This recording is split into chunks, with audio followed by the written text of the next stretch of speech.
আসসালামু আলাইকুম এভরিওয়ান, আশা করছি আপনারা সকলে ভালো আছেন। তো আজকে আমি বানাবো কলার মোচা দিয়ে চিংড়ি মাছ ভাজি। তো কলার মোচাটাকে কেটে নিয়েছি। কলার মোচার ভিতর অংশ যেগুলো ফেলে দিতে হয় সেগুলো আমি দেখিয়ে দিলাম, এগুলো খাওয়া যায় না। এখানে একটি কড়াইয়ে পানি বসিয়ে দিয়েছি এবং পানির ভিতরে কেটে রাখা কলার মোচাগুলো দিয়ে দিয়েছি। তো কলার মোচাগুলোকে আমি ভালোভাবে সেদ্ধ করে নিব 2 মিনিটের জন্য। তো এখন একটি ঢাকনা দিয়ে ঢেকে দিলাম। এই সময় চুলার হিটটা হাইয়ে থাকবে।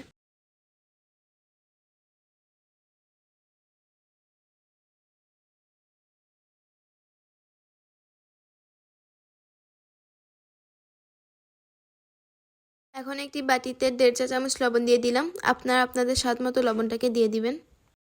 1 চা চামচ ধনিয়া গুঁড়া দিয়ে দিলাম, 1 চা চামচ জিরা গুঁড়া দিয়ে দিলাম, আর দিয়ে দিব 1/2 চা চামচ গরম মশলার গুঁড়া, 1/2 চা চামচ লাল মরিচের গুঁড়া। এখানে আপনারা আপনাদের স্বাদ অনুযায়ী ঝালটাকে দিয়ে দিবেন। এখন মশলাগুলোর ভিতরে 4 ভাগের 1 ভাগ পানি দিয়ে দিবেন।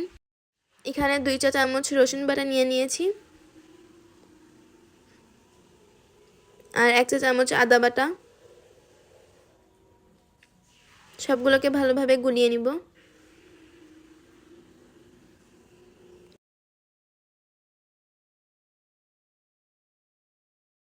একটি প্যানে 1/2 কাপ পরিমাণ সরিষার তেল নিয়ে নিয়েছি এবং আপনাদের এই রান্নাটা যদি আপনারা সরিষার তেল দিয়ে করেন তাহলে অনেক বেশি মজা হবে।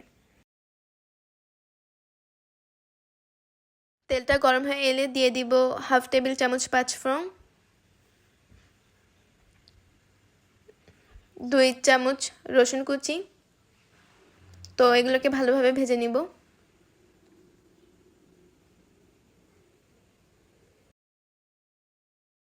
পাঁচ ছয়টি তেজপাতা আবারও ভালোভাবে ভেজে নিব। 1/2 কাপ পেঁয়াজ কুচি দিয়ে দিলাম। খুব ভালোভাবে ভেজে নিতে হবে যতক্ষণ না পেঁয়াজটা গোল্ডেন কালার চলে আসতেছে।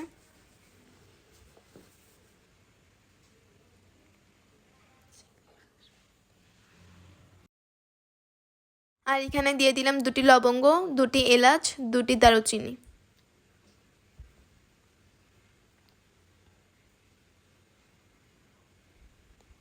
আবারও ভালোভাবে নেড়ে নিব যেন মশলার ফ্লেভারটা বের হয়ে আসে। তো আমার মশলার ফ্লেভার বের হয়ে আসছে। তো এখন আমি চিংড়ি মাছগুলোকে দিয়ে দিলাম। তো চিংড়ি মাছগুলোকে ভালোভাবে ভেজে নিব। এখন দিয়ে দিলাম 1/2 টেবিল চামচ লবণ। এই রান্নাটা আপনারা অবশ্যই বাসায় ট্রাই করবেন, অনেক সহজ এবং অনেক মজা, অনেক অনেক মজা। আর আমাদের ভিডিওটা যদি আপনাদের ভালো লেগে থাকে তাহলে অবশ্যই আমাদের ফেসবুক পেজটাকে ফলো দিয়ে রাখবেন এবং যারা আমাদের এই ভিডিওটিকে ইউটিউব থেকে দেখছেন তারা অবশ্যই সাবস্ক্রাইব করে দিবেন। তো এখন সব কিছুকে ভালোভাবে ভেজে নেওয়া হয়ে গিয়েছে। এখন আমি সিদ্ধ করে রাখা কলার মোচাগুলো দিয়ে দিলাম।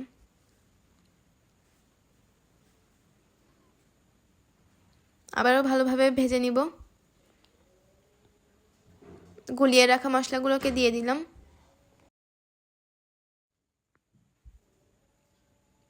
ভালোভাবে নেড়ে নিতে হবে।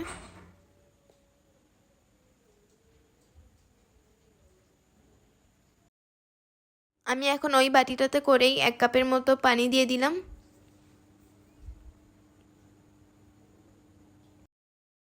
পাঁচ মিনিট পর্যন্ত আমি ঢাকনা দিয়ে ঢেকে রাখবো যেন খুব ভালোভাবে সিদ্ধ হয়ে যায় এবং আপনার মাঝে মাঝে এসে নেড়ে দিবেন।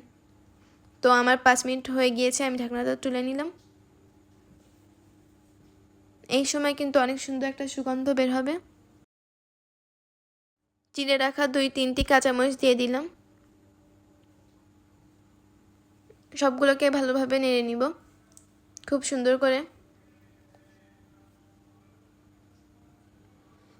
এই রেসিপিটা অবশ্যই আপনারা বাসায় ট্রাই করবেন, বাড়ির ছোট থেকে বড় সকলেই পছন্দ করবে, অনেক মজা। তো আমার রান্না প্রায় হয়ে এসেছে, আর একটু কিছুক্ষণ নেড়ে নিয়েই হয়ে যাবে।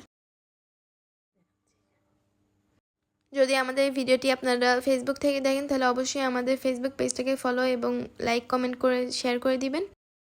আর যদি ইউটিউব থেকে দেখেন তাহলে অবশ্যই আমাদের চ্যানেলটাকে আপনারা সাবস্ক্রাইব করে দিবেন যেন আমরা ভিডিও দেওয়ার সঙ্গে সঙ্গে আপনাদের কাছে নোটিফিকেশন চলে যায়। এরকম সহজ এবং মজাদার রেসিপি পেতে সুমি কিচেনের সঙ্গে থাকুন এখানে আমি 2 টেবিল চামচ ঘি দিয়ে দিলাম। আপনারা যদি না চান তাহলে না দিতে পারেন। তো আমার রান্না হয়ে গিয়েছে, এখন সার্ভ করে নিব। ভিডিওটি শেষ পর্যন্ত দেখার জন্য আপনাদের অসংখ্য ধন্যবাদ। আপনারা কী রেসিপি চান আমাদের অবশ্যই কমেন্ট করে জানাবেন। আসসালামু আলাইকুম।